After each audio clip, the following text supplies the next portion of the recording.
Happy Sunday. Welcome back to the Sunday Live Show. I am Mrs. Car Doctor, and this is your beloved. Alex the Car Doctor. Here, Hello, everybody. It's great to be here. yeah, Welcome. yeah, here on a Sunday evening, going with the car questions. It's been a blessed week. I hope it's been a blessed week for all of y'all. It's been a fun week, actually. Yes, we had a blast. Yeah, for a fun weekend. It's time to show some of that Atlanta spirit. Oh, wait a minute. How about them Falcons? That's what I'm talking about, baby. I'm a sports person. Alex is not, but I enjoy watching football. I haven't really watched the Falcons play since they had lost that Super Bowl, and it really hurt me inside, man. And I couldn't watch it no more. So today was my first time seeing a Falcons game. They got a whole new roster, man, and it was a fun game to watch. Maybe on it this year. Fingers crossed. I hope so.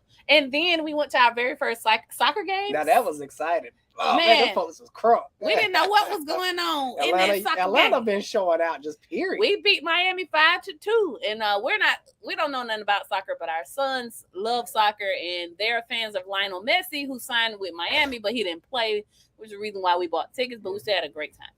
So lots of team spirit going on for Atlanta today, at least for me. I don't know. I like car stuff. I'm glad to see y'all. This is my sports right here. Oh yeah, Alex don't do nothing but car stuff. So, anyways, I was just telling y'all what we did this week. Blessings to you and your family. Just Blaze. Thank you, man. Just Blaze. I appreciate that. Connor Buckshot say, "What up, peeps?" Chivito says, "Hi, Alex and the wifey. Hi from Boston. Hey, what's happening? Hey, man, it's about to start getting cold up there. Ooh, yeah, I Johnny, got some weather coming. Right. Love you guys. Any tips on upkeep for a Toyota Tundra?" You just a regular maintenance. Those Toyota Tundras hold up really good. I rarely see them in the shop other than maintenance items. Just make sure you change your rear end diff fluid. It seems like that was a 4x4. So you're going to want to do the front diff and the rear diff. Make sure it don't have any leaks and you'll be good. Yeah. All right. It's a Toyota. Right. I mean, not much you can say, but don't neglect them. But don't neglect them. Regular maintenance. Get your manual, see what time it is, what mileage. Okay. If you had a certain amount of miles, see what service you're supposed to be doing there. All right. Joe D says 2014 Chevy Cruze leaks oil when the engine is hot. I would need to know what engine that Cruze have. Those Cruzes back then came with 3 different types of engines: the diesel, the 1.8, and the 1.4 turbocharger. But most of the time they have the 1.4. That's the common engine that's found in those, and you may have a valve cover gasket issue, and that's a common issue on those. Okay, engine size. Yeah. If you can, before it gets too crazy up in here. All right. Orlando Smith says, "Is the Cadillac CT6 a good car, and the XTS?" I would say stay away from those. Though, what year? I would need to know what year, because sometimes they switch up engines, because it's not really about the car. I always tell people this: it's not about the car. The car can be a dang on go-kart, but if it has a great engine in it, that's going to be a great go-kart versus the go-kart with the dreaded 3.6 GM motor that chews through timing chains and costs the customer money. You want to stay away from that engine. Also, I don't think you're looking at these Cadillacs, but the 4.6 North Star, oh my gosh, they got such a bad reputation. You can pick those North Star Cadillacs up for $2,000 with 100,000 miles on them, prestige condition. You're like, wait a minute, low miles, great condition. Why is it so cheap? Most people don't even care to ask that question, and they get the car and they have all kind of issues, and nobody wanted to work on it because it's overcomplicated. Right. So yeah, it's not about what type of car it is. It's about what type of engine and drivetrain. Diego D. DeLong. I'm gonna just say Diego. Love your video, man. Keep it up. I appreciate that. We got to get back to uploads. It's so Alex has done so many videos. He is literally waiting on me. I'm gonna take the blame. But I feel like I have a great excuse. Yeah, you so do. I have 5 good excuses. Okay. Name them. Go ahead and name them real quick. Their names are Azaria, Aiden, Ashton, Autumn, and I'm forgetting the kid, Alex Jr. Yeah, really, Autumn is 5 kids by herself. Yeah, oh my man. gosh. That's our toddler, by the way. I'm out here trying to be a mother. I don't know if we're getting old, but I don't remember raising toddlers this hard. We getting old. We ain't young like we used to. We pushing. Hey, man, we 5 minutes away from 40. Our toddler give us a run for our money. Easy does it say, let's go Giants. I mean, I'm going to say that until you come see the Falcons. All right, we're going to see. All right. 216,000 miles G35 going strong. Oh, that's those Infiniti? Yeah, Infiniti. Those Infinitis, they're wonderful. I don't see too many issues out of those G35s. I had a customer that reached out to me looking for another car, and her budget was like $2,000 or something like that. I was like, look, and she told me what type of car she had. She had like an M35, same thing. And I was like, you need to keep your car, because going out here and get a $2,000 car, you're going to inherit a whole bunch of problems. I gotta make sure the camera's on this side. Put that same money into that Infiniti and you won't have no problems, because she was worried about, I got low 200,000 miles, same as yours, about 216.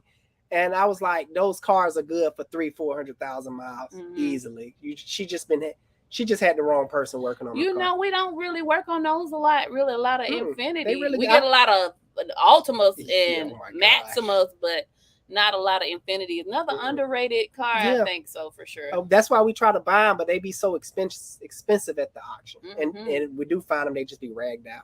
Chivo says, I just started working for Mercedes and I talked to all the techs about you.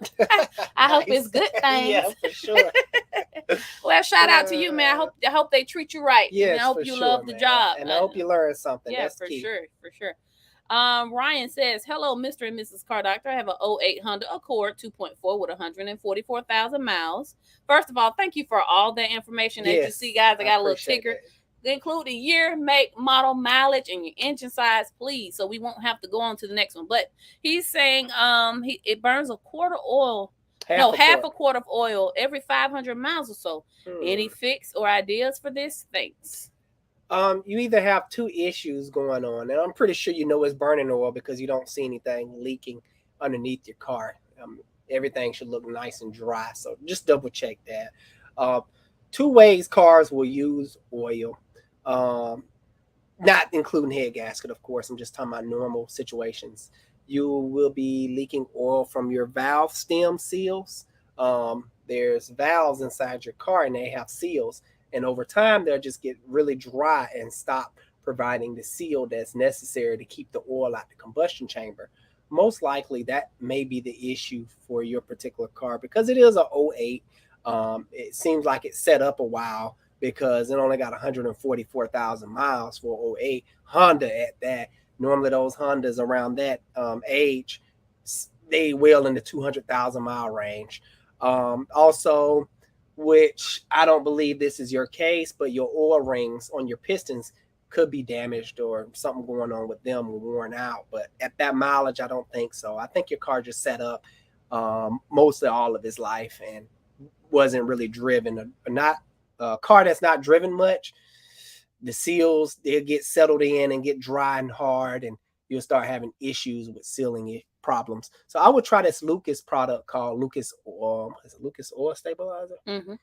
That will go in and recondition your seals. Well, it claims to recondition.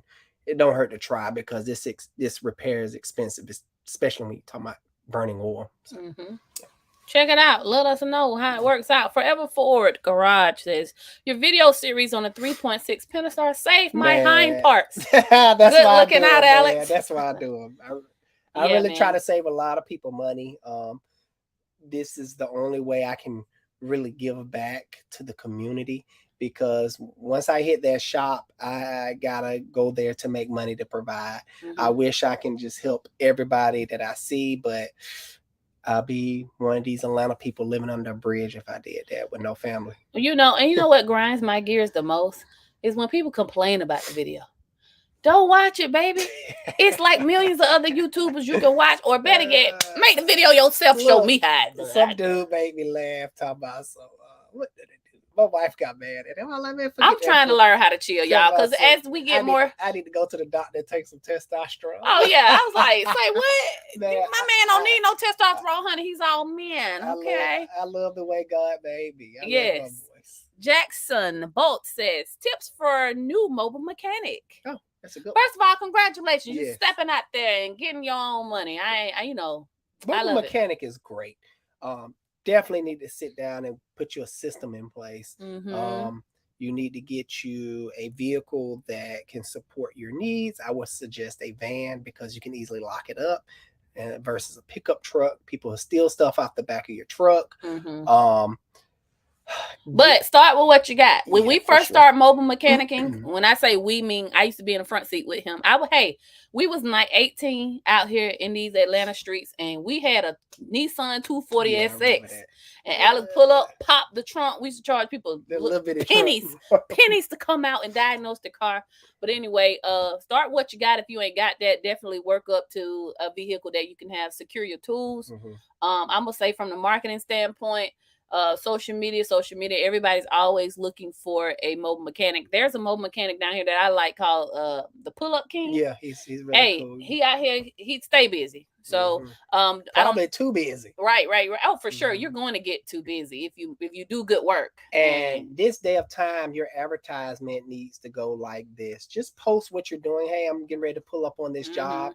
Let's see what's wrong with it. And you don't have to film yourself doing stuff, because I understand a lot of people that's not used to filming stuff may feel uncomfortable in front of a camera. So you can just tell a quick story. Hey, this is what I'm about to do. Bam, another happy customer, blase, and just end it right there. That's all you need to do. Post it. And if you can manage, post it on all platforms. Charge deposits for coming out. Try to automate your system early on. Square takes payments. Square sets appointments. Like, you have to invest in that stuff. If you got to spend money to make money, but get your systems in place. All right. Get yourself some uniforms too, because first impression is everything. I've talked to thousands of people, and my days of mobile mechanic, and they always say, oh wow, I just love it when y'all come in uniform, because sometimes when people don't come in uniform, it makes me feel uncomfortable. Yeah, if you're gonna step out there, Jackson, and have your own business, act like it. When you answer that phone, hey, Jackson Mobile Mechanic, I don't know what you're calling it. Yeah. Be professional. Yes. And answer the phone and return calls. Our shop wins a lot of business because of how we answer the phone and the fact that we answer the phone. Okay, so that's one.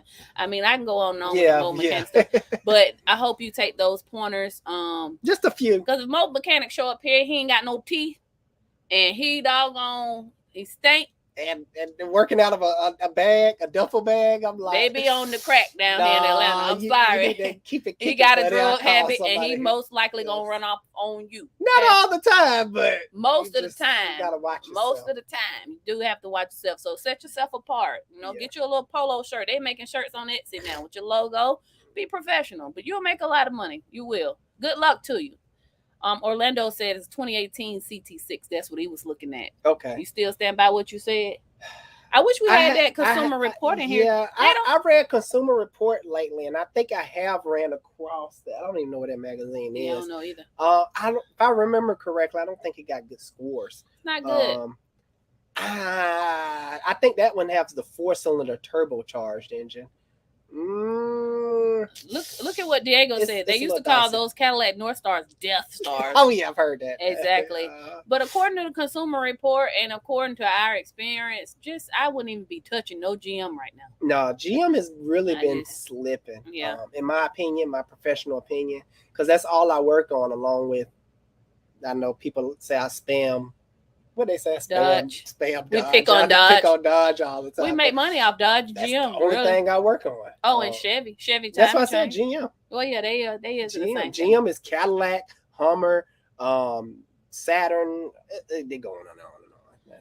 Pontiac. Yeah, man. I don't know, man. I mean, buy at your own risk, Orlando. But we're telling you.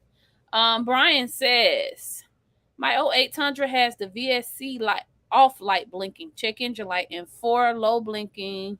What would that be? 178,000 miles. That could be anything. That's basically indicating that the car has an error code in one of the modules. Most likely 4 low blinking. most likely like the transmission module, which could mean it's a sensor bad or a transfer case switch is bad.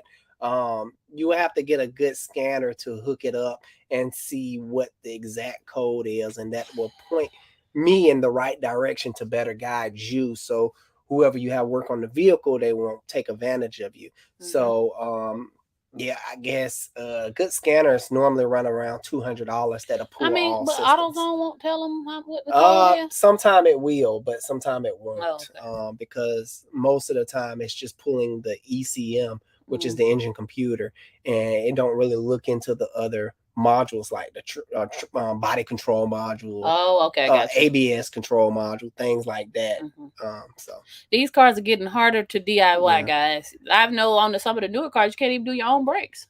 oh yeah, because Yeah. you have to have on the electric brakes, on the electric park brakes, you have to put the car in service mode. It basically releases the rear brake so you can push the caliper in. All right. Hope that helps. So get a good guy with a good scan tool. Mhm. JR says, hello, 2011 Toyota Camry screeches randomly while driving. Only recent change was new brakes. Any ideas what the cause could be? Is it a backing plate? It could be, but screeching could, man. If it happened after the brakes, While driving, though. yeah. If it happened while, after you change the brakes, I would say definitely, like you said, either the backing plate got bent and is scraping up against the rotor, or the brake hardware, the shims, I call it brake hardware, could be bent slightly and scraping up on the rotors. You really must have someone go over and recheck the brakes, take off the wheels, or jack it up in the air, take the wheels off, screw the lug nuts back on if it's not a closed cap at the end, because if it's a closed cap at the end and you screw the lug nuts back on, the stud punch through the closed cap. The reason I say put the lug nuts back on, because without the wheel being on the car, it's nothing to secure the rotor. The rotor is just going to flap around, so you must secure it with lug nuts. Or if you have closed caps, get you some washers, and that way you can run the car up without actually driving it and try to pinpoint the noise. That's just my tip. Yeah, if you did it yourself, do that. But if you pay somebody to do the brakes, take it right back to them. Definitely. But like, hey, I would start with the brakes though. Screeching, yeah.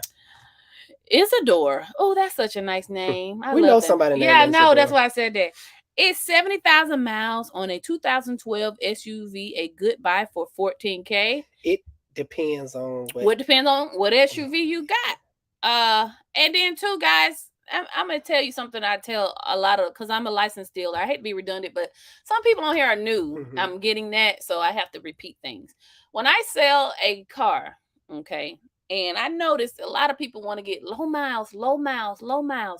Well, you need to understand that when you're purchasing a low mile vehicle, that sounds good, but you're getting ready to inherit all the maintenance that's on that maintenance schedule for that car between 70 to 100. And you're right in that time period. You're right there where everything's about to start going to crap.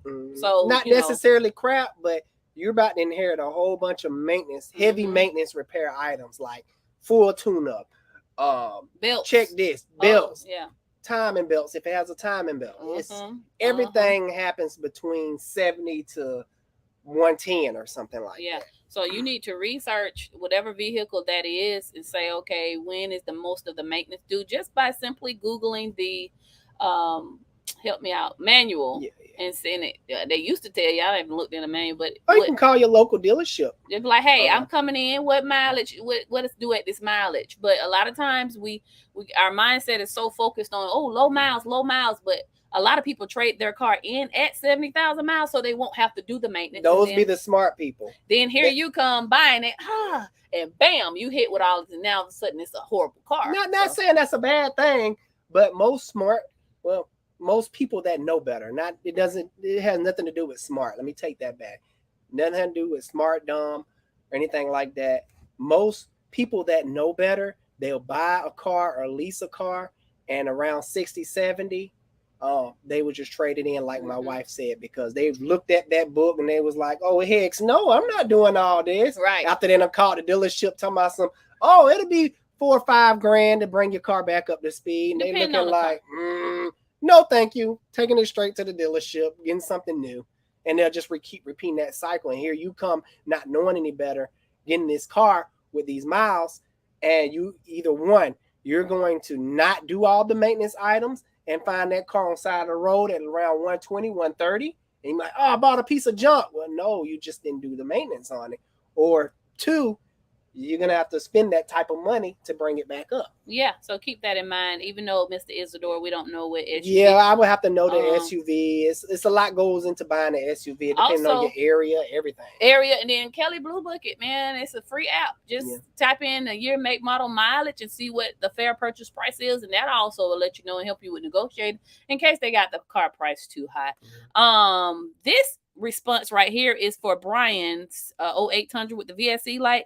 This gentleman Shane was saying that the blinking check engine light is a misfire. I thought he said VSC. I didn't know if he VSC off light blinking. I didn't hear. I don't know. It's okay. So check engine light, and if I don't know, but hopefully this comment could help. And guys, just because we're hosting a live, it's a lot of people in the comments that actually work for dealerships.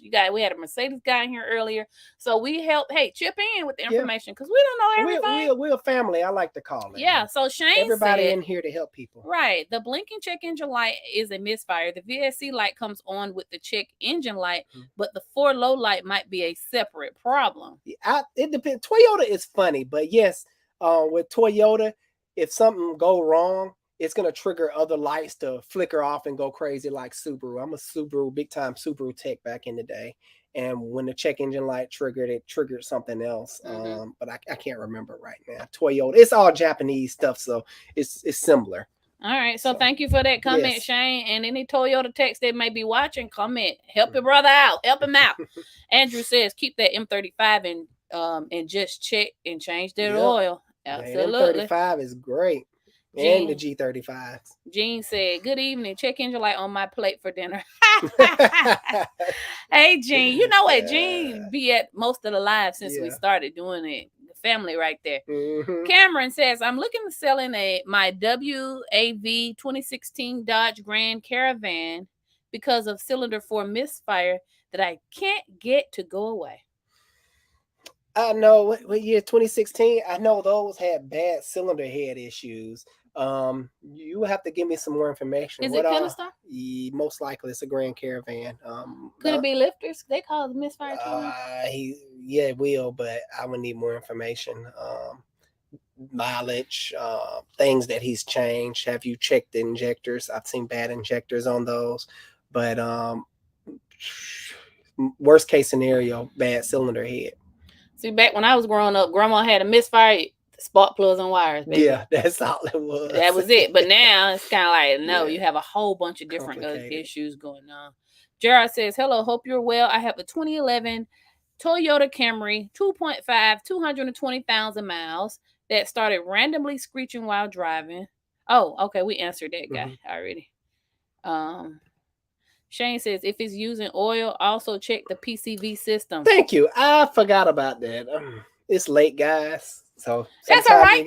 Shane is in here in the clutch. Yeah, sometimes Alex be misfiring. Yeah. let me go right here, y'all. When he start tripping, we're gonna start blinking this light right here. Thank you, Shane. Shane, tell us where you work at. What you be over there doing? Kay Escobar says, binge watching all the videos all day. Glad you guys are live. Shout out from Broward County, Florida. Come down here whenever you have a chance. Man, I am. I'm gonna hit you up. Man, if I didn't love Georgia so much, I'd move to Florida. But I love my home. Born and raised in Atlanta. So, but yes, we come through Florida all the time, actually. We're gonna have to check that out. Remember that, sweetie. Yeah. Isidore says, do you think buying a 2012 SUV Ford Flex V6 for 14,000 miles? Okay, so that's the big. It's a Ford Flex. 70,000 miles. Don't they got them internal water pumps? Yeah, that seems a little steep for that particular truck.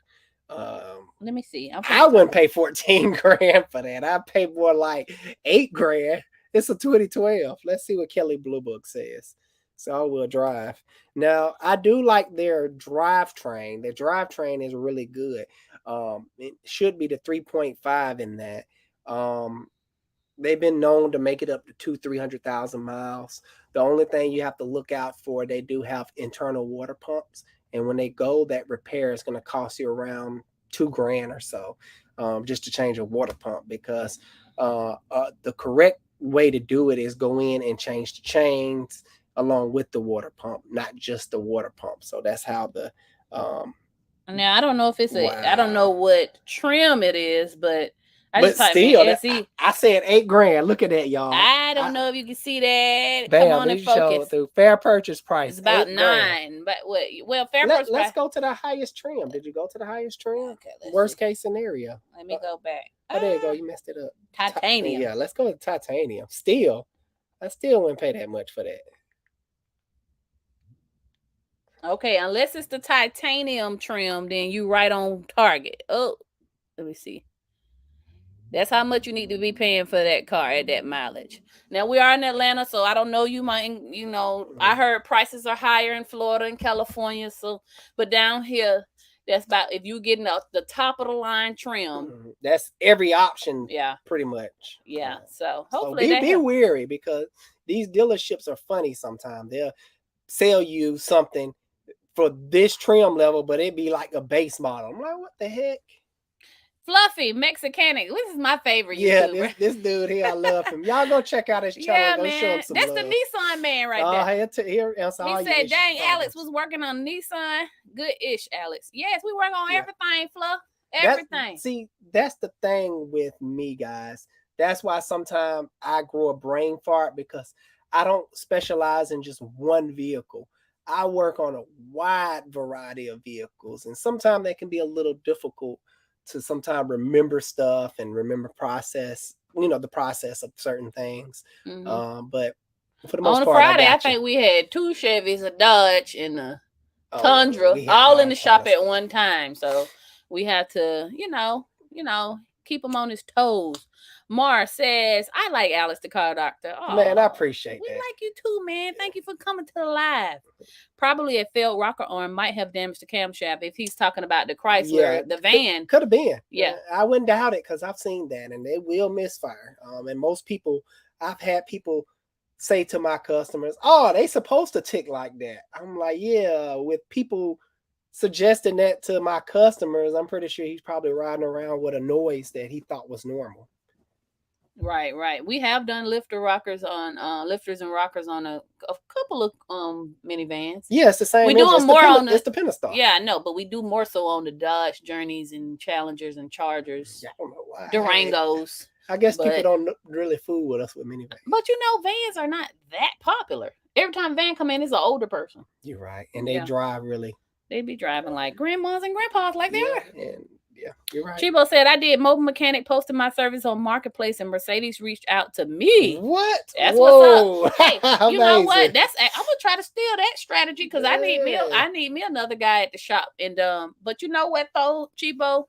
You may like the job, but if entrepreneurship is at your true heart, you're gonna soon find out. Yeah. I've tried to live the normal life, but for some odd reason I keep ending back up at the same spot. It's the freedom of it. If you don't want to do mobile mechanic for the next 2 days because you want to take the wife and kids, I think that's problems with anybody with so-called ADHD. What?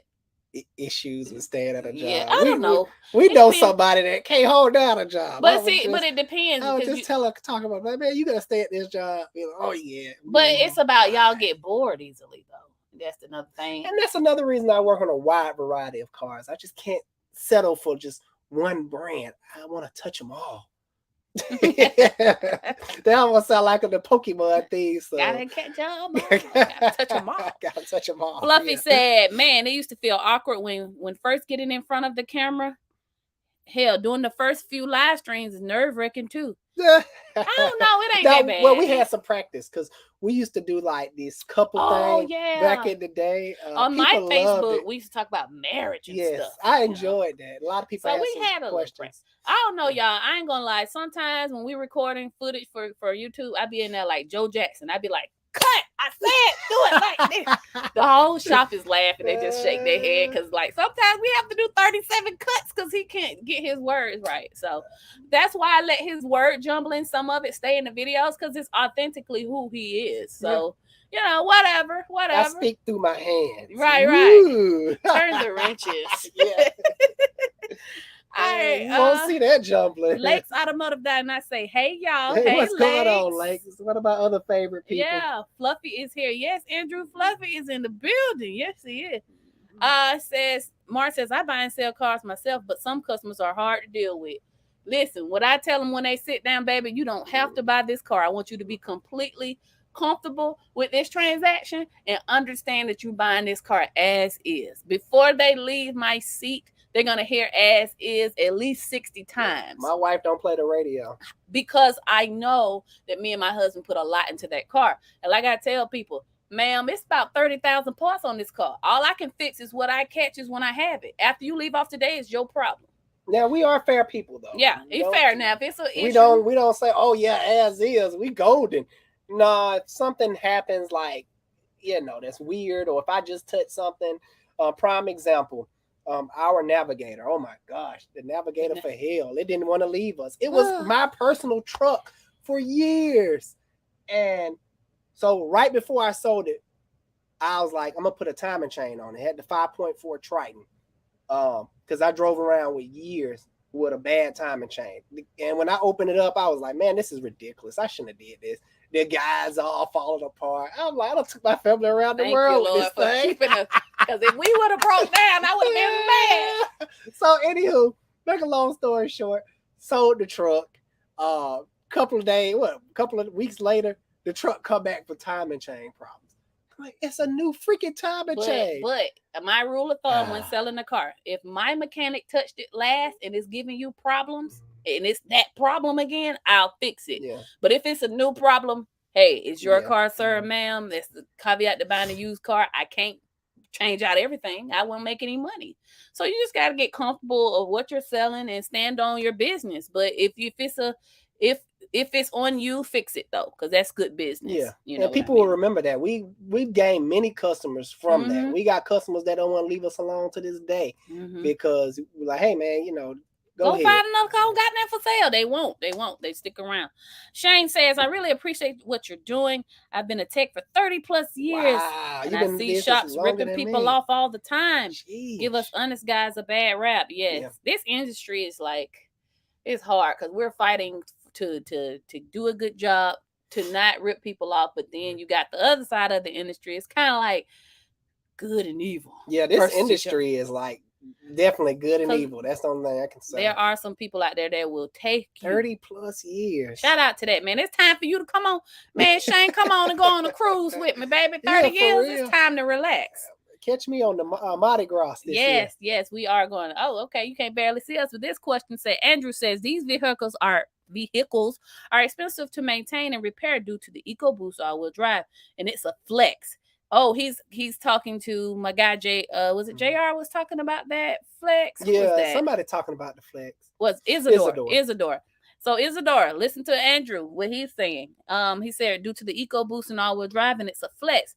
Take a lot of love and care. Not the best vehicle for anyone if you're not an avid mechanic or have a lot of money.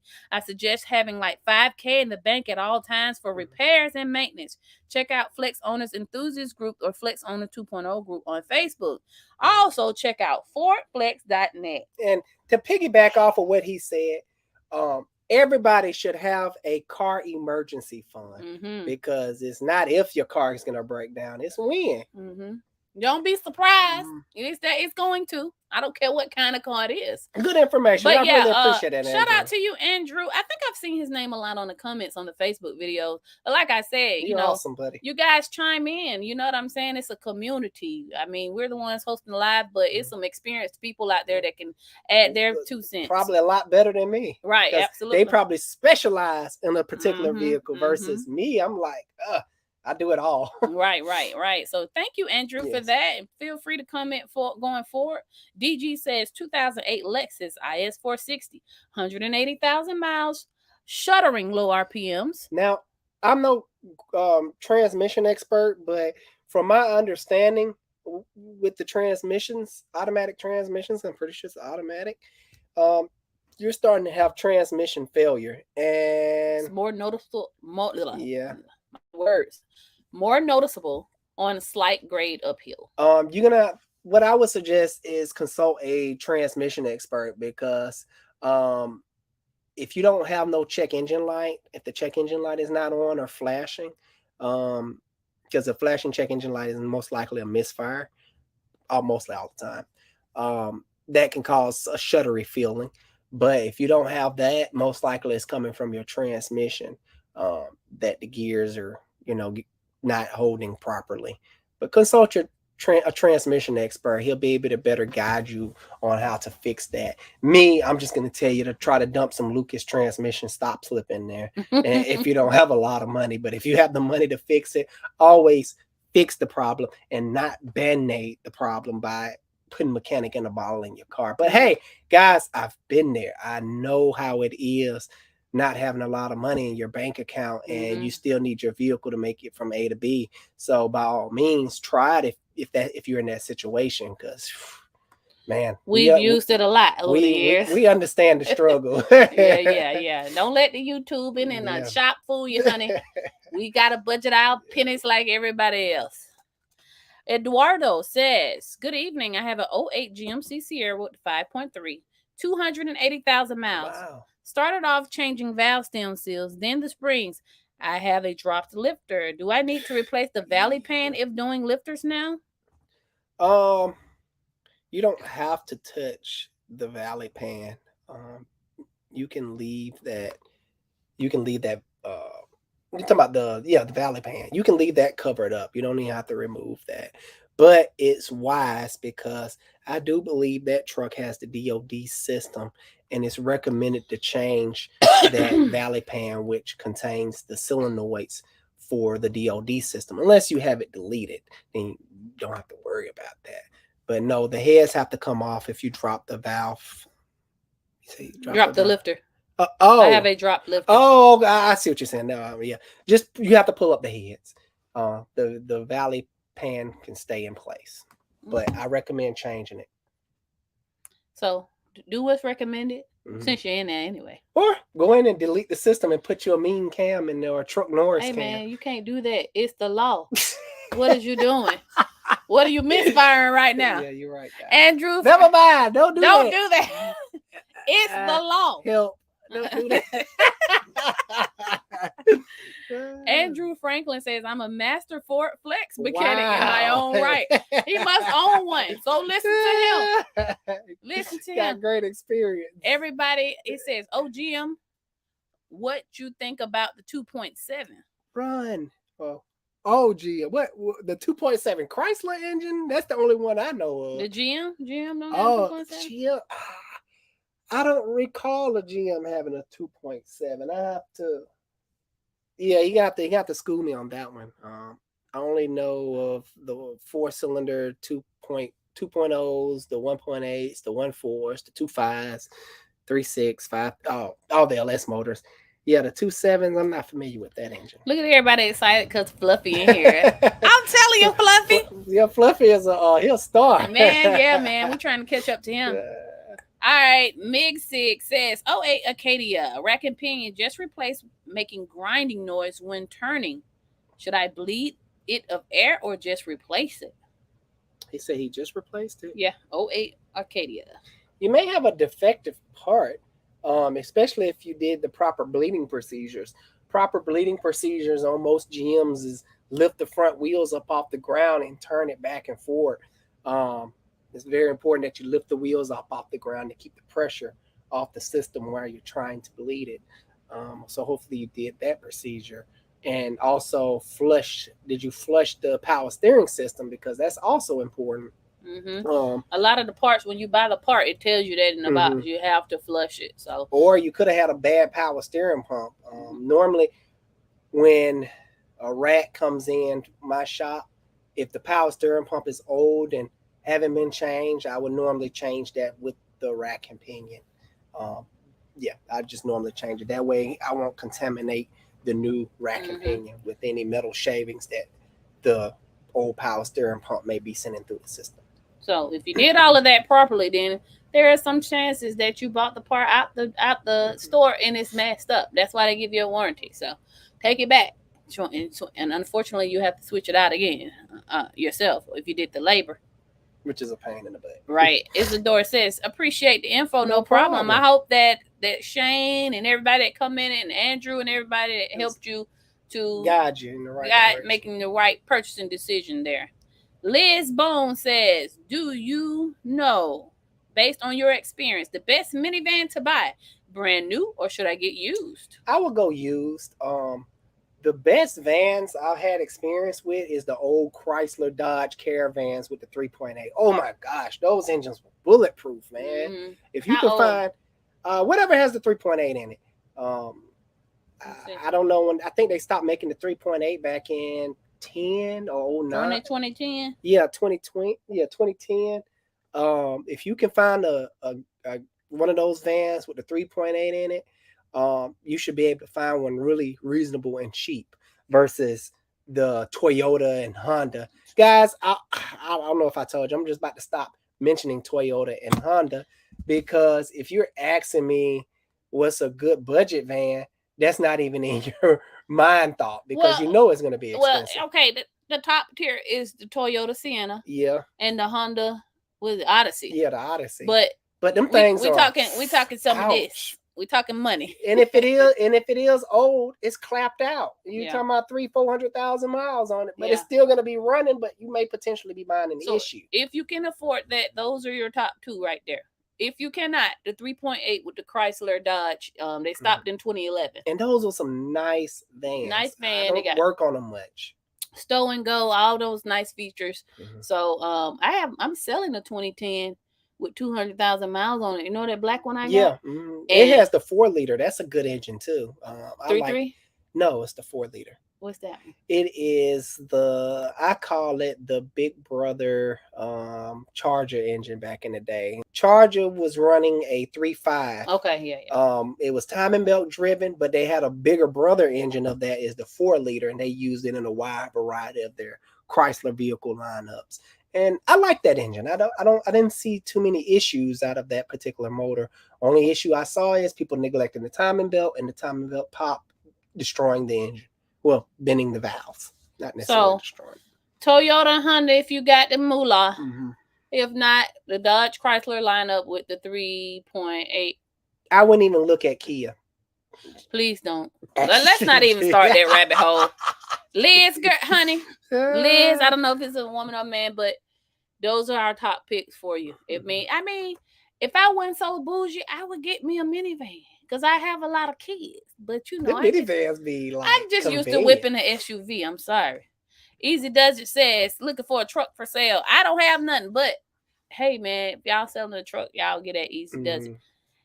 Mr. Phil, I remember Mr. Phil. Yeah, Mr. Phil. 09 Dodge Charger, 5.7 Hemi, 97,000 miles. Car smells like gas whenever I fill up to full. Is it a bad fuel pump? Also, any other problems to look out for to keep this car running for a long time? Okay, so let's discuss the gas issue first. Bad fuel pump wouldn't make your car emit gas fumes. What make your car emit gas fumes is a defective fuel pump gasket. I've seen that a lot of times. Malfunctioning evap system. The evap system is made to keep the gas fumes inside the fuel tank and run them to the engine to be burnt. So if you have a defective vent control solenoid or bad, not necessarily a purge, or bad fuel gas cap, it'll cause issues. But most of the time that's going to be picked up by a check engine light. Check engine light is going to be on for an evap problem if it's emitting gas fumes. So I will need to know more information. Do you have a check engine light?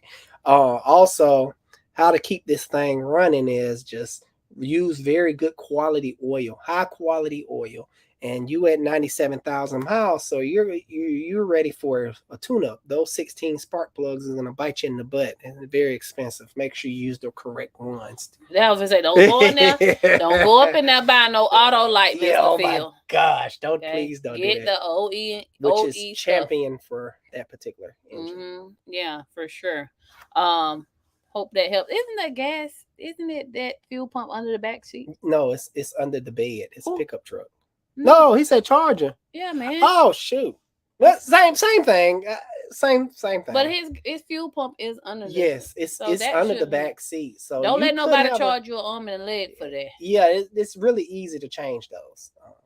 Yeah. Look under the. Well, you could have a bad seal. Yeah. All right, same stuff yeah, applies. Same stuff applies. Pickup truck, car, doesn't matter. Here go Lakes Automotive Diagnostics helping out my man with the Acadia. He said Acadia is a hard one to bleed the power steering system on. You need to get it over 20 inches of vacuum jack. A vacuum. Jack the front up and work the wheels back and forth for quite a while. See, I didn't even know the vacuum. I just worked the wheel back and forth for a good little minute, and yes, Lexi is right. He's bringing back horror memory. I can't get my horrible. Horrifying memory. Oh. I don't know where our words are tonight, but okay. Well, our weekend was too relaxed. Yeah, we was. We enjoyed ourselves. You deserved it though. You deserved to sit down and do nothing. Horrifying memories trying to bleed them things. When you first started doing them, what? Bleeding them. No, it's just in general. They're the pain in the butt to bleed. Just got to make sure it's jacked up off the ground. Frank said, "Oh man, I'm so late. Was working on a real freaking mess." Hey man, you got kids like we do. Hopefully you beat it. Right. Beat you. You're here though, but you can't. Ain't it? That means you kick this butt and then kick your butt. Right. JR says, "Thank you." YT backup page says, "Bro, what you think about the 06 BMW 211 Benz E500?" Mercedes. I stopped working on Mercedes a while ago, so I don't take Mercedes Benz in, but I can tell you one thing. I do work on them. I have good experience with them. Mercedes Benz love high quality parts, most likely coming from the dealership. Mm-hmm. So if you don't like the dealership, and if you don't like electrical quirks and bugs, if you don't like spending minimum of $500 every time you go into the repair shop, a Mercedes Benz may not be for you. Mm-hmm. Especially the older ones. Mercedes Benz have pretty much designed their vehicles to fail. They're called planned obsolescence. There is a real article on that, people, and actually that was next Wednesday's topic. So we're giving it away. About that. But planned obsolescence is a real thing, and I know the European vehicles. You got to think a person, according to this article, and I got to find it so I can pull it up on screen and everything. But when people buy these vehicles, $5 vehicles, they are not designing them to make it past 100K. Because they think that the mindset of that customer, they're gonna trade it in for the newest and best thing. Yeah. So it's no sense of putting longevity. And I didn't make up this information. I'm telling y'all upon my research. From experience, because I see a lot of different people in this world, and see bougie people, normal people, and mostly your bougie people are gonna get the next greatest thing, especially dealing with Mercedes. And they're not going to keep it. Now, when those bougie people go broke, they'll try to hold on to that Mercedes, and they will end up getting sick of it because it's breaking down constantly. Little stupid stuff, but it costs an arm and a leg to get fixed. And you're like, what the heck? It makes you like, ugh, don't want them problems. Now, some Mercedes Benz are good. The one my aunt has. Yes. Oh man, that thing is amazing. One? It's a 350 something. I forgot the number. And she's got like 200,000 miles. Yeah. Best Mercedes I ever seen in my life. We looked it up. And yes, that was one of the best Mercedes. Yeah, for sure. So that'll be on there. I guess we'll be talking about luxury cars on Wednesday, but planned obsolescence is a real thing. Stay away from this Benz. Not that, it just depends on how it was taken care of, and if he has the budget to play. Gotta pay to play, boo. Gotta pay to play. That's my opinion. I'm not gonna tell you stay away from nothing because you can't be no dream killer. I should stay away from a lot of things, but I don't.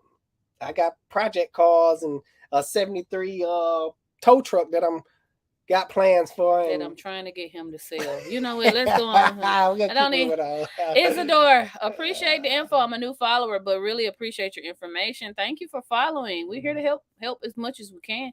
Charlie Jones says 2014 Silverado completely shuts off when making a left turn. Oh wow. Making a left turn. He busting the left. He riding. Boom. Car just cut off. What the world?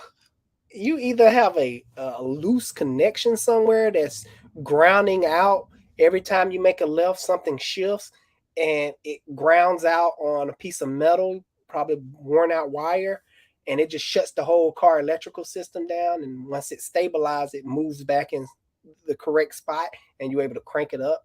I wouldn't say fuel related because they designed the fuel system to really handle some extreme angles. So I wouldn't think of that. Yeah, I think you got some type of electrical problem. You need to go under your hood, check all your wires, make sure you don't have no rodent droppings under your hood, because a rodent could have went there and chewed up something, and every time you move that piece of wire shifting over something and grounding it out. So yeah, it's going to be hard to answer this one without seeing it for myself. But if you have some type of understanding of the automotive system, especially dealing with wires and harnesses, I would start with checking my electrical system, the wiring harness. Okay. Man, and let us know what it was. Yes. We want to know that. That's interesting. Liz says, dang, I'm not even done with my payments at 60 to 70,000 miles. Sheesh. But that's the truth. Yeah, you know, as I've become an adult, a 35-year-old woman here in America, I realize we do a lot of things backwards here. You know, we will spend $40,000-$50,000 on a car. Then we'll make payments on the car. Then we got to fix the car. Sounds best to lease the car. That's what it sounds like to me. I've never leased the car. Me neither. I need to talk with some people that have leased. I'm gonna gather some. My uncle leased car. We need to call Uncle Jeff. He leased car. He leased that Infiniti. Remember he had that Infiniti truck? Yeah, it seems better because I think the payments are cheaper. When it start acting up, he sent it right back. But we've only ever bought cash cars. But I couldn't imagine like paying $500-$600 a month for a car. I don't know. I don't care how much money I got. I don't want to do that. I don't want to pay this amount of money for a car and then I gotta fix it too. That's bananas. That's a lot. Yeah, that's too much for my blood. I'm sorry. Ryan says, what is the best way to use the Lucas oil stabilizer? Drain a quart, then add a quart. Thank you. Yeah, that's normally the recommended procedure, or to be less messy, I would just change the oil. But you may have just changed the oil, so that's why you're saying this. Yeah, you gotta probably have to drain a quart out. That'll be best because you don't want to overfill your oil system. That can cause a lot of agitation, and agitating oil creates air bubbles in the oil, and air bubbles in the oil will cause metal to contact each other because it's the oil job to create a film that the metal is riding on, because the metal pieces are not riding on each other. They're riding on a thin oil film. And when that oil film get agitated with bubbles, then the metal can rub against each other and cause engine damage. So that was a 2-in-1 answer. Yes. I just had to throw that out there. Don't overfill your oil, folks. Yeah, it can do some damage. He's so smart. That's why I like you. I just read a lot. And I be wanting to tell people this, but y'all guys, that's why I'm glad I got you guys, because y'all will listen to my car, blah, blah, blah. Right. That's what all I right. call it. So, blah, blah, blah. Joseph, I hope I'm saying that right. 21% horn turns on randomly, only in the morning. I can turn it off by pressing the horn on my steering wheel. I recently replaced the battery, but also VW has 12 clock spring warranty. Wow. I was going to get to that. I was going to say something is going on with the clock spring. I would definitely take it to the dealership and have them look at it. He may have a defective clock spring, especially if your steering wheel buttons are malfunctioning. Sometimes they work, sometimes they don't. So just check that too. If definitely you will have a clock spring issue if your steering wheel buttons are not working also. All right. Could be. What Fluffy say? Say hell now, the check engine light on the Nissan can light up the whole dash. Crash light, brake light, track light, VDC, all sorts of ish. Yeah. That's these newer stuff for you. Things are not simple anymore. I'm telling you. Orlando says, I had a bad experience with the Pentastar. You and thousands of others, my brother. Unfortunately. 2012 Grand Caravan.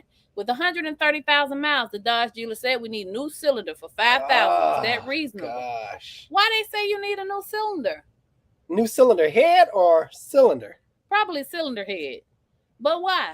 Now, we did see that Dodge, you know, that Journey we had in the shop? Yeah. Her lifters got so bad and dug a chunk out of the cylinder head. Things would happen. And I do know they also have defective cylinder heads too. Oh yeah, they do. Casting. $5,000 reasonable. You can buy a whole nother car, in my opinion. For real now. With less issues. Yeah, but buy an older, reliable car. But see, that's the dealership though. They gonna hit you upside the head.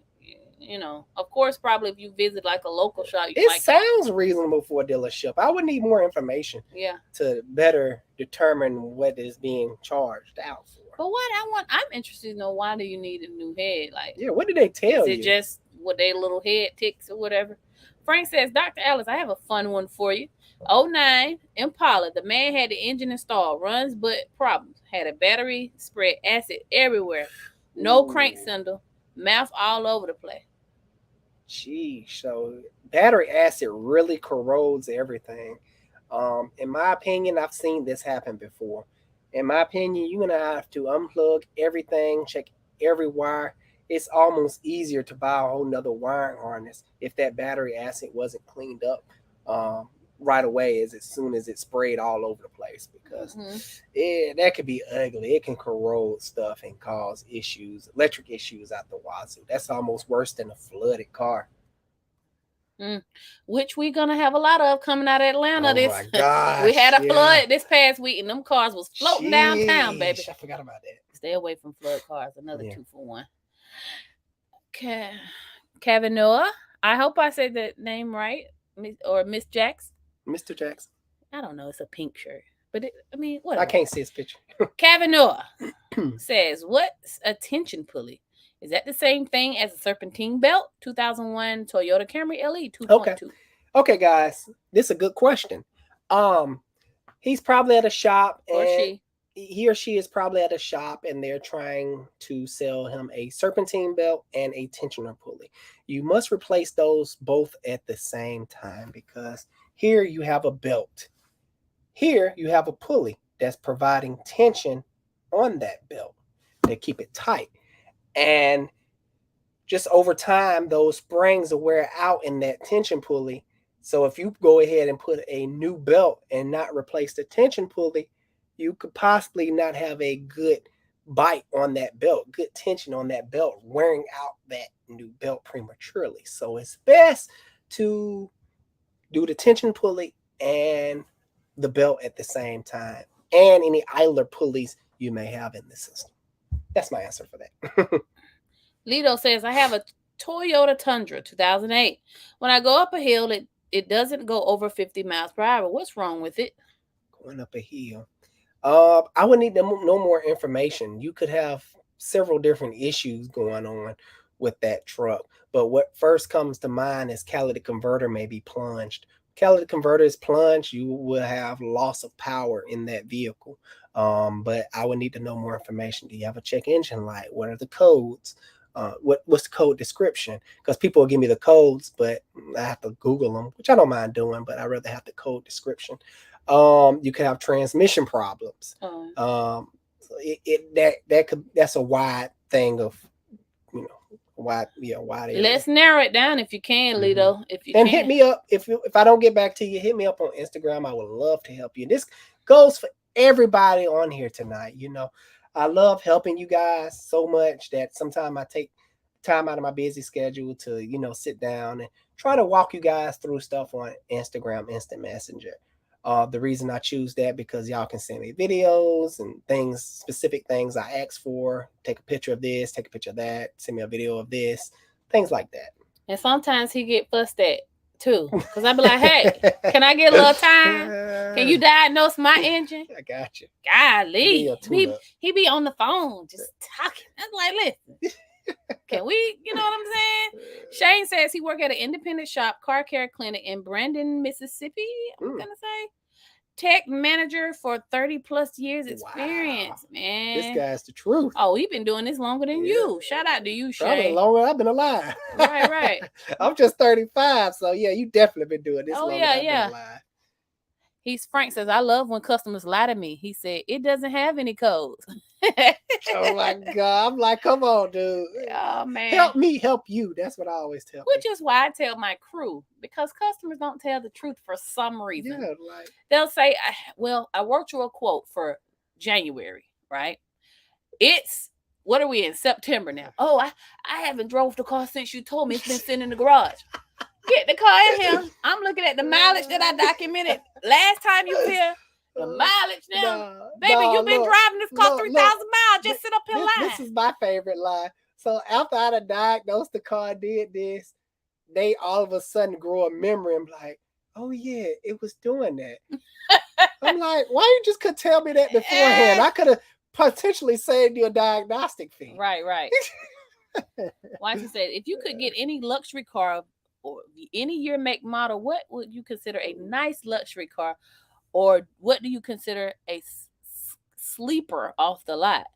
As in the Ford Flex has to have in the 365, which is kind of surprising when you look at how basic it looks.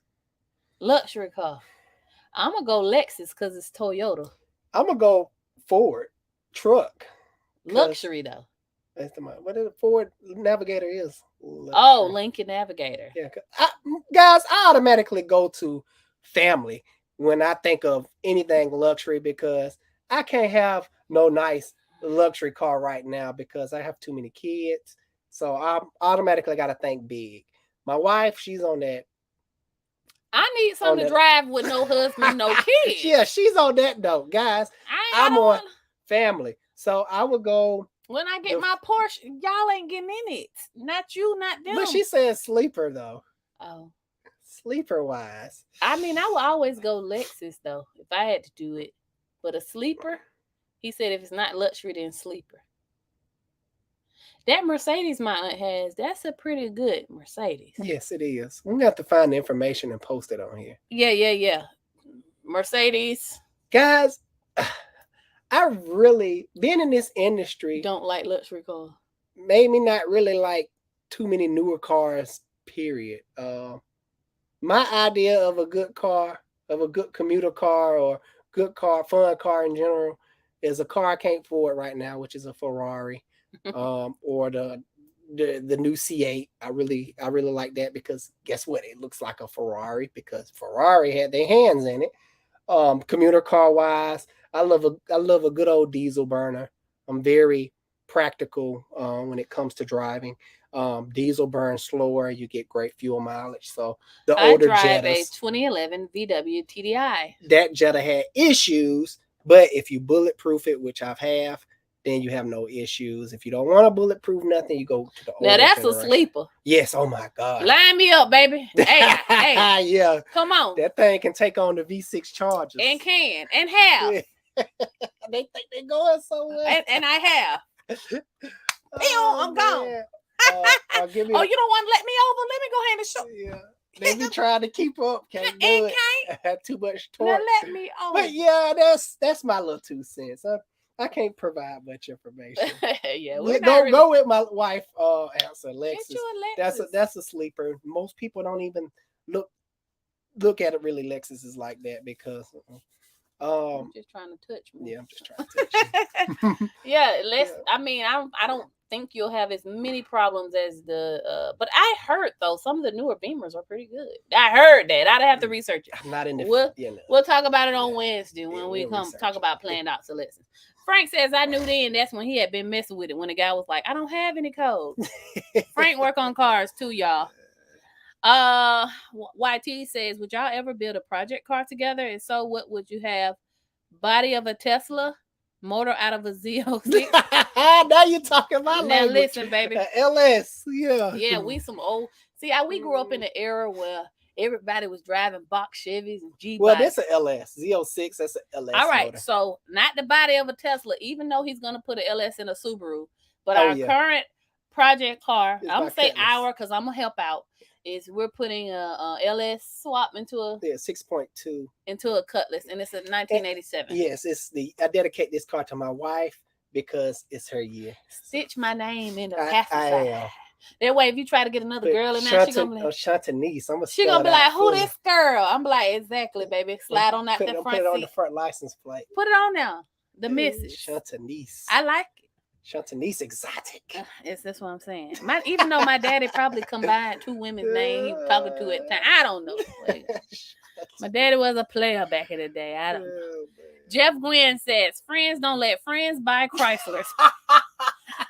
Listen, look. No, don't comment. The only exception, I don't know, because I feel like you gotta love it to hate. depends on which Chrysler you're talking about. Yeah, because I'm gonna ride a Jeep Wrangler. Yes. I'm gonna ride it. I don't care what it have in it. I just love Wranglers, but the real Wrangler is the 4-liter. That's the real Wrangler. I'm gonna ride a Challenger if somebody give me one. I'm gonna ride a Charger if somebody give me one. Guys, I really like the SRTs. I'm not gonna lie. I will ride the SRTs if somebody give me one. It's got to be the Hellcat. I drove a Hellcat for the first time with the red key, and I was impressed because I've always drove them with the black key, which brings down the horsepower to like 500. I'm like, oh, this is boring. But that full 700-800 horsepower, that feels good. Somebody said they wish they had knockoff cars like they had knockoff personal injuries. And he was like, I show by a hell dog. Who said that? I can't. Somebody said that. It was hilarious. I'll show me up in the hell dog. Give him 20,000, 30,000. Yeah, bet. Hell dog, here I come. We ain't driving no damn hell dog. I'm driving. I'll go on eBay to get me a Hellcat badge, and they'll never know the difference. Matt, last name. That's funny, Matt. 06 Toyota Tundra. A lot of Tundras in the house tonight. Toyota. 108,000 miles. The error codes are PO137 and PO158 at the same time. Mechanic replaced CATs. O2s did not fix the problem. New car to me. Emissions test history says same DTC since 2020. PO137. What are they talking about? While he's looking it up, is it oxygen sensor? Code. I don't know. I'm gonna trip. Yeah, oxygen sensor, low voltage. Bank 1, sensor 2. So that's the downstream. And PO158. PO158. Looking up the code so we can better assist you. Okay. What they talking about? Rear oxygen sensors. Both. Downstream. One says low voltage, one says oxygen. High. What was it? What kind of multi-rear heated oxygen sensor? So it seems like that oxygen sensor is just not communicating. You may have bad wiring. It is a 06 Tundra. Sometimes these little squirrels and chipmunks get inside these trucks and set up nests, and they love to chew on wires. So you're gonna have to find somebody that's good with electrical. What I would do if I had this particular truck in my shop, I would first make sure it's a good known oxygen sensor, not no cheap eBay knockoff crap. And not Bosch. Yeah, Bosch do not go in Toyota. Get NTK, something like that. Put that in there, good known oxygen sensor. Then, before I replace anything, I will always check the wires. Trace back the wires to the connector, back to the computer, do a continuity test, check all 4. Should be a 4-pin wire on that particular truck. Check all 4, make sure they're making a good connection back at the computer, because these oxygen sensors are communicating directly to the computer. So yeah, and also check all your fuses. That's always a good cheap one. I don't have a diagram in front of me, but I do know some vehicles will use fuses for like the heater circuit, and that'll cause issues if it blows too. All right, Frank says, yes, sir. This is one of the reasons I like you and respect your work. You take the challenge to learn about any and all. Yeah. I appreciate Sometimes that. it gets hard. It is challenging. He says he tells his customers not to ask me if he can. Only need to ask when can you. Amen to that. Yeah, I I like love that. it. I love That it. when can you is a doozy, ain't it? I think currently at the shop we're booked out about a week, 2 weeks now. Right now, we're trying to get stuff out, but more times we do stuff come in. Ben says need more information on RTV. So many colors need to use on valve cover, where timing cover meets head. What color is best? LOL. I've been using black a lot lately. So here's the deal with RTV. Blue is for your coolant passages, but I use black anyway. I've used black for everything, never had an issue. That's just my go-to. So black, pretty much your go-to. Blue for your coolant stuff. Copper is gonna be for your exhaust. Red, is it red? I forget. Those are really the colors that I use. I can't think of the other ones right now. But bet on black. Yeah, bet on black. All right. I am not reading this name. Y'all can read what it is. Oh my Anyway, gosh. I'm going to say your mom. What's up, your mom? Would y'all ever build a project car together? Oh, I think we answered that already. Yeah, we did. All right. That's why he was using his backup page. I see you. Good call. All right. Ryan Storm says, hey, Alex, big fan. Keep up the great job. Thank you, brother. Then we're going on cars for 8 years. Now thinking about branching off, doing my own mobile mechanic business. Danny, I think he's trying to say any tips for people that want to do anything like that? First of all, go forward. Yes, I support entrepreneurship. Bet on yourself, man. You know, we covered this earlier. I don't know, when did you come in? I don't want to be redundant. We'll work on it. Well, I mean, I shoot it again too. Oh, shoot it again. All right. First of all, I don't know where you are, a big city. I would say limit yourself to. I mean, when you first starting out, I guess you can go wherever. But if you could limit yourself to a county, you'll get more money. You'll get more money because if you like, I don't know where you're from, but we're in Atlanta. If Alex is driving way to Buckhead and then over to Powder Springs and then over here to DeKalb County, it's a lot of driving and it's eating up your time. Remember, when you're working on cars, you're selling time too, and you spending most of your day in traffic. So be mindful of that. Sit down and write down all the things that you will and won't want to do. Yeah. Okay. I think y'all just made me think of a new video idea. I think I need to do a mobile mechanic video. I mean, we can. How to be the best mobile mechanic. Yeah, but I think we should write down all the stuff, all your policies. Just kind of visualize. Yes, you can make good money. You can put your systems in place. You got to pay the plates. You're gonna spend money. You're gonna make money. You're gonna spend a little bit to get your business off the ground. I recommend Square. Square can take your payments. Square can also set up appointments. You want to have a system. If you got a wife or girlfriend, tell her, hey, because we're good at that kind of stuff. Help me out, boo. Do this, that, and this.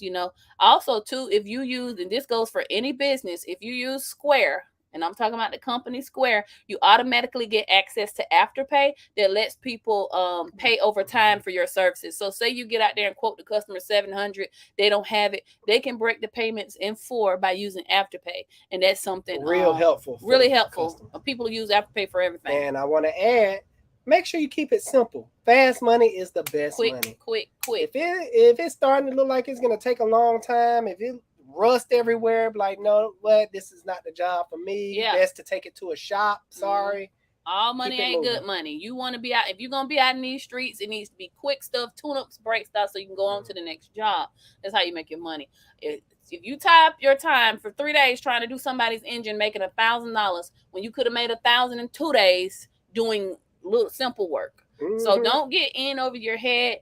Account for the weather, because you can't work in the storm, floods, whatever. So account for that, and you should be okay. But good luck. Hopefully that helps. Yeah, hopefully that helps. I know that went fast, but if you go watch the beginning of this, I probably said some stuff to him that I didn't mention, but mobile mechanic is great money. We have a lot of advice when it comes to this. My husband did that for many years before we ever had a shop.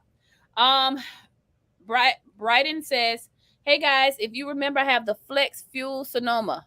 Found out PO171 was caused by aftermarket fuel pump and filter. Wow. I remember him. I remember him from another live.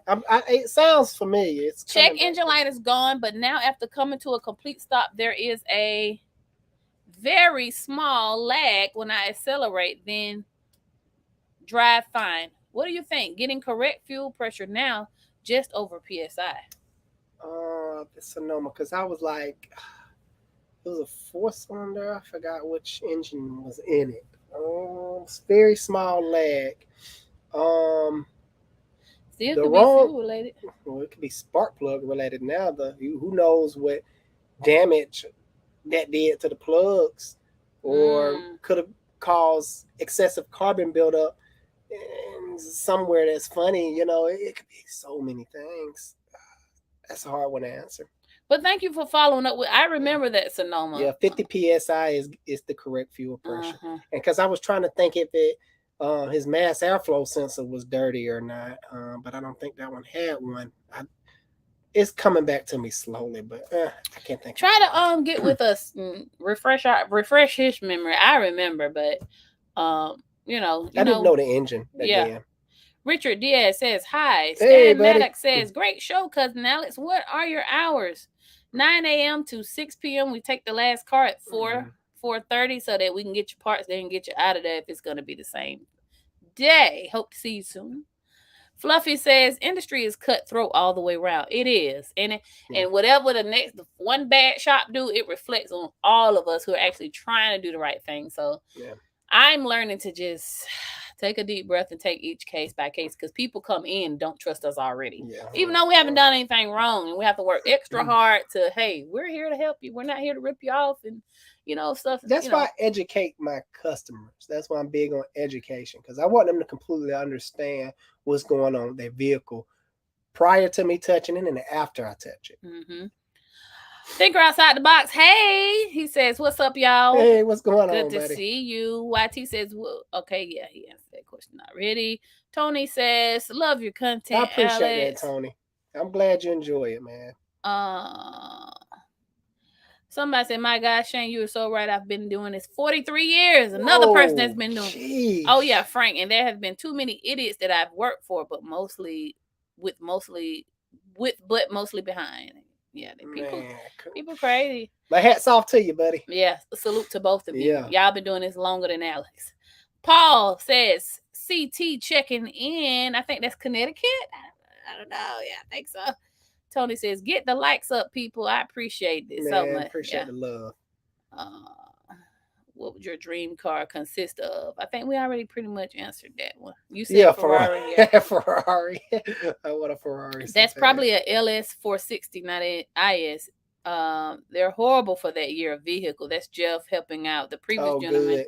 Thank you, Jeff. Yeah, thank you for that, because the L started looking. I don't know. The lowercase letters started looking a little crazy. Dario says, Jeep 2017 Wrangler standard transmission. My reverse gear is starting to grind. What would you recommend? I would definitely try to change out the gear oil. He says standard transmission, correct? By standard, he means manual gears. Yeah. The real a real man's transmission. No shade to the automatic. Man, hush, honey. I don't need to be doing all that. I'm trying to eat my fries. I'm trying to. You still can. A good manual driver can do all that. Whatever. Anywho, change out that gear oil in that transmission, and try a additive. One of them additives that work real good. I have a customer that swears by it. There's so many of them out there. I can't think of it. I don't know. I can't think of it. But I would try additive that helps with manual transmissions. Just look up, best additive for manual transmissions, and you will come across something. Leon says, will you warranty the work if you perform a 3.6 Pentastar Tech prepared with customer supplied lifters, rockers, cams? There are not. We don't even allow that. No, sir. Period. But I mean, if we did, we would warranty the labor, meaning if we did something wrong. But if that cam or any of that metal don't work out, most likely, most of the time, Well, all the time it's going to be a parts issue when it comes down to warranty Mhm. because I won't let it leave my shop. If I broke something or one of my guys broke something, or if after we did the repair, the car runs worse than what it did when it come in, it wouldn't leave my shop. Um, so I will make sure my job is always 100% the best of my ability before I give the car back to you. Mhm. Stuff happens, I understand that. Um, yes, I will warranty my work, but if it's coming back ticking, like I can't help you, Right. unfortunately. Yeah. And especially if I knew I torqued everything down and did all the correct procedures, most likely filmed it for you. Yeah, I just couldn't And help we you. don't even allow. I don't allow outside parts. Period. Boss lady don't allow outside So parts. the That's cut your down, question. the cut down on all the Yeah. confusion and when well you got nope. Because parts can fail out the box. I don't care where it come from. Happens all the time. Just Mhm. had milling, lift, and collapse on GM Escalade out the box. Out the And guess who box. had to tear it down again for free for the customer? We did. Alex. Which I had no Because we problem had to give doing. the car back Yeah. right, which is why also too, I hate to announce to you guys, but we're not doing any more GM lifters. Mm-mm. We can't afford it. The parts, man, it's just these parts. That even if he does his job correctly, we can't control what's going to come out of that box. We clink the Vlom, everything. The lifters just That's what I was trying collapse. to think of earlier. A The Vlom, the other yeah. Vlom. And we can't say, well, hey, customer, it failed again. You got to at least pay us. No, a warranty is a warranty. But as a shop, we're revamping the business model yet again. And right now, the only lifters we're doing is Pentastar lifters. But we must supply the parts. 2.8. GM had the 2.8. Yeah, now the 2.8 sounds more familiar than the 2.7. I don't think they ever had a 2.7. 2.8, yeah, I've seen that. That's old school stuff though.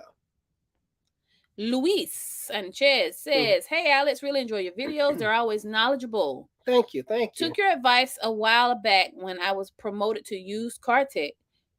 Going great. Any more advice on studying on how to improve work? Car tech. Like he got promoted. He work on used cars. Oh, okay. Keep learning, baby. Yes. Never stop learning or you'll get stuck in the past and be an old head. Nothing wrong with the old heads.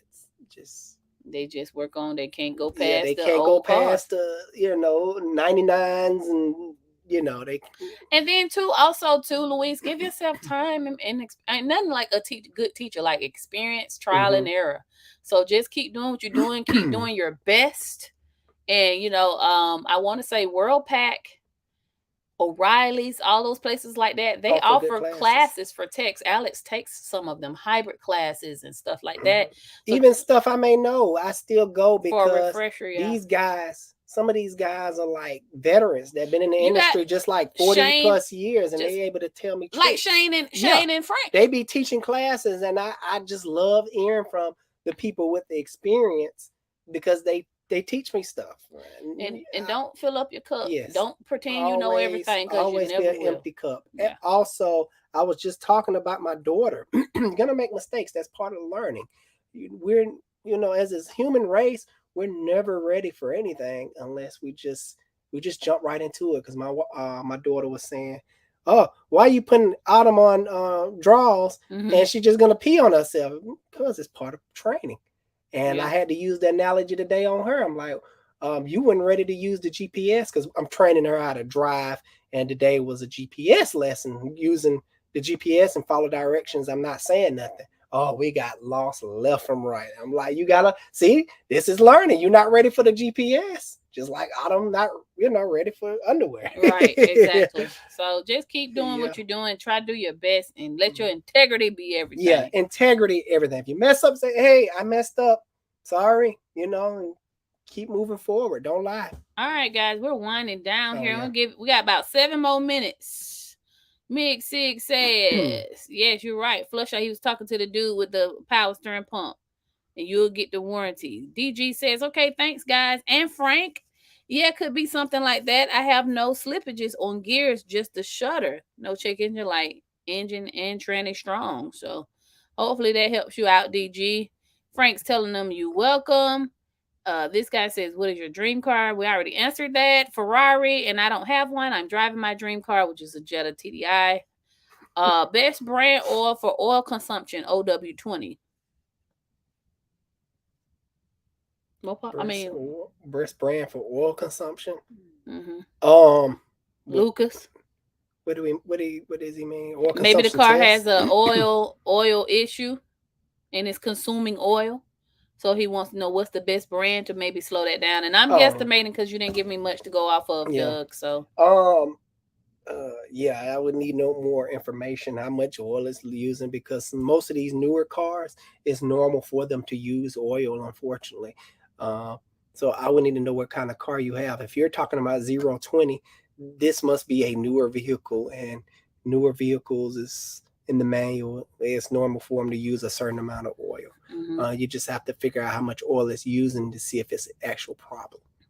Right. 4.6 Lexus says, "Hey, how are you? Much respect to Alex the Car Doc. Thank you. What do you think about the 2.04 Maverick engine? I heard they're powerful but got a lot of problems. What is your opinion, Alex?" I don't have much experience with the 2-liter Maverick engines.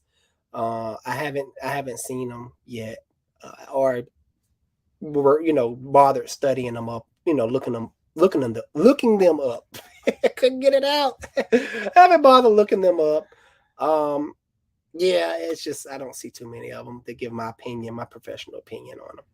So don't know if it's good or bad. Yeah. I don't know. YT Slimeball says pre-Eagle Hemi had a problem with premature valve failure or something. Yeah, the valve seats are drop and just destroying the engine, just eating it up. Becomes a paperweight. I remember something on the motor that would fail when you run in the car hard and then shut it off. They fixed it in the 2013 Charger. Sound about right. YT Slimeball pushing them Chargers. Benjamin says, I purchased a 2014 Lincoln MKZ hybrid December 2013. Presently have 143,000 miles driven on. Will be wise to replace the hybrid battery before it dies out. Oh, those hybrid batteries are so expensive. If you got the cash to replace it with the proper battery, meaning not a rebuilt one, because a rebuilt one sometimes is no better. It's a used battery pretty much. They're taking another battery from another car with damaged batteries, and they're mixing matching batteries pretty much. Like, ooh, this battery don't have a bad cell. Let's throw it over here, and they'll clean it up and sell it to you as a remanufactured battery for half the cost. And that only buy you a certain amount of time. It's not worth it.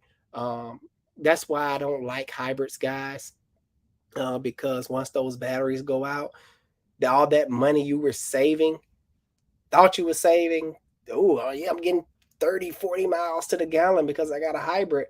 Yeah, you're going to be paying that back in battery costs or buying a new vehicle when that battery dies on you.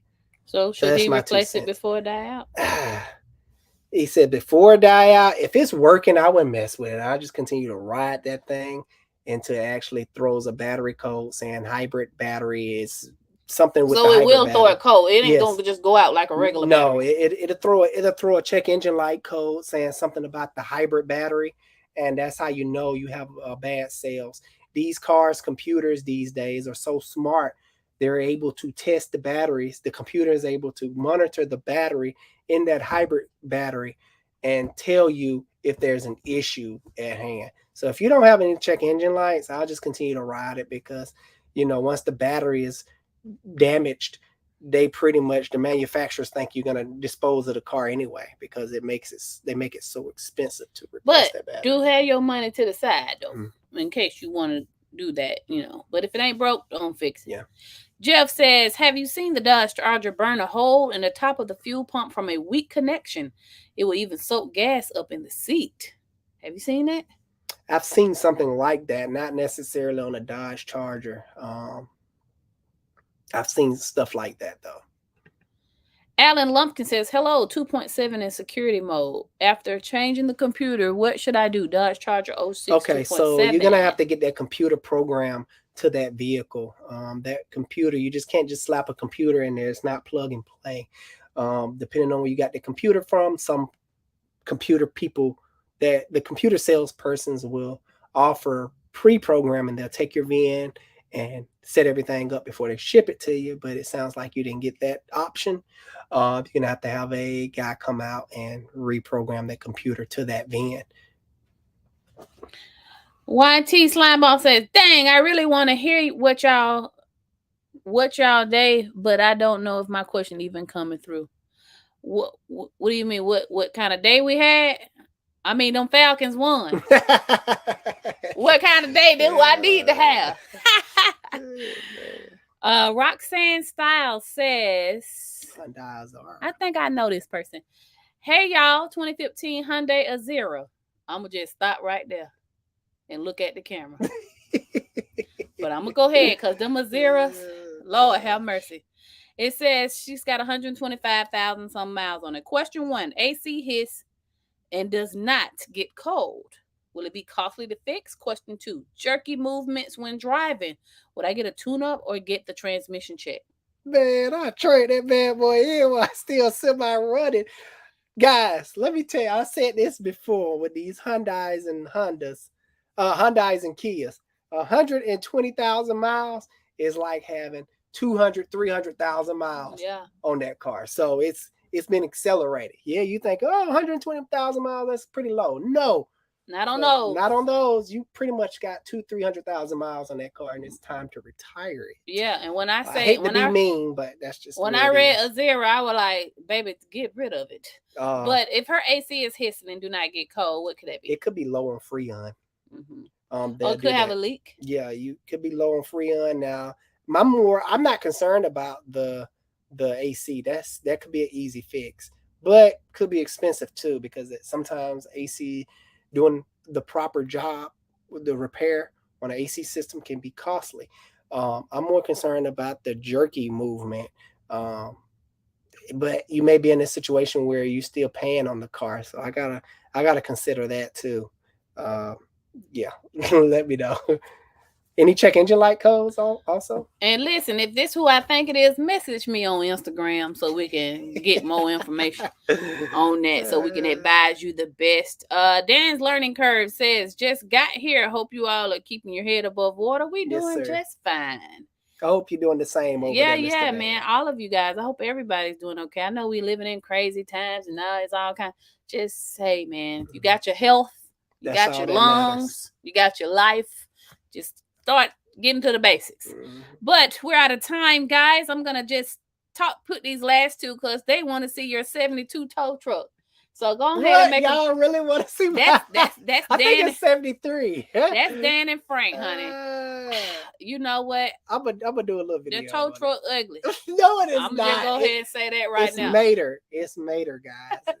That's my theme with that. Maybe we'll do a short. We'll make sure I tag you, Frank and Dan. But I want to say thank you guys for dropping by the live. It's been an hour and a half, and we got to go get ready for work in the morning. I really appreciate the love from all you guys. I really do. It always keeps me motivated to keep going and continue to make great content. And man. Spending time with y'all to answer your car questions. Sorry I didn't get to some of you guys.